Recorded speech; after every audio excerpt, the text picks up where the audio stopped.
আলহামদুলিল্লাহ, আলহামদুলিল্লাহ, আলহামদুলিল্লাহ। মহান আল্লাহর অশেষ মেহেরবানিতে আজকে আমরা এত সুন্দর একটি দিন পেলাম।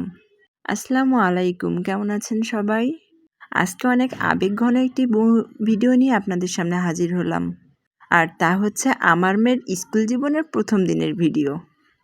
স্কুলের প্রথম দিনে আমার মেয়ে সকাল সকাল ঘুম থেকে উঠে রেডি হয়ে এই যে তার বাবার সঙ্গে স্কুলের জন্য বেরিয়ে পড়ছে। সময়গুলো যে কিভাবে এভাবে চলে যাচ্ছে বুঝতেই পারছি না। সেদিনই আমাদের কোল জুড়ে এসেছিল আমাদের ছোট্ট মামুনি। আজকে তার স্কুল জীবনের প্রথম দিন। স্কুল জীবনের প্রথম দিন বলে কথা, একটু তো এক্সাইটেড হতেই হবে। আমার মেয়ে অনেক বেশি এক্সাইটেড ছিল এই দিনটির জন্য।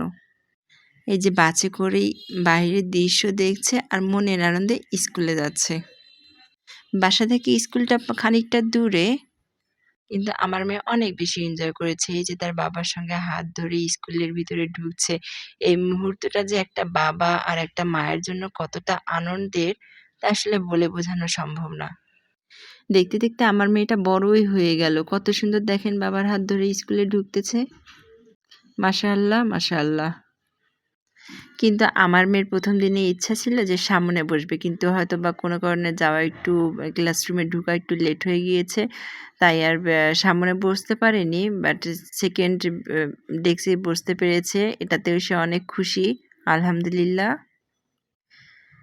একটু ক্লাস করার পরে আসলে ছোট বাচ্চাদের তো টিফিন দিতেই হবে। তাই এই টিফিনের সময় এই যে সুন্দরভাবে প্লেগ্রাউন্ডে খেলছে।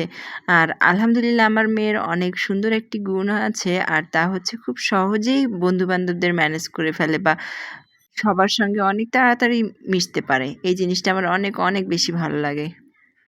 আর মাশাআল্লাহ স্কুলের বাচ্চাদের প্লেগ্রাউন্ডটা যে এত সুন্দর, সবগুলো বাচ্চা সেই মজা করেছে। আর এই যে স্কুল ছুটির পরে আমার বাচ্চা এতই তাড়, সকালে আসলে ওইভাবে ওর ঘুম থেকে উঠানোর অভ্যাস নাই, তো আজকে স্কুলের জন্য উঠতে হয়েছে। তাই স্কুল ছুটির পরে বাসের মধ্যে আমার মেয়ে দেখেন কত ক্লান্তি নিয়ে ঘুমিয়ে পড়েছে।